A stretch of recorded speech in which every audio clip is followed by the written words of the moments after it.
نحمدہ ونصلی علی رسولہ الکریم۔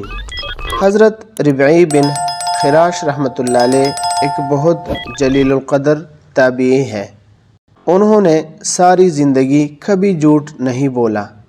انہوں نے ایک قسم کھائی تھی کہ جب تک میں آخرت میں اپنا مقام نہیں دیکھوں گا اس وقت تک نہیں ہنسوں گا، لہٰذا وہ ساری زندگی نہیں ہنسے، تو وفات کے وقت ان کو ہنستے ہوئے دیکھا گیا۔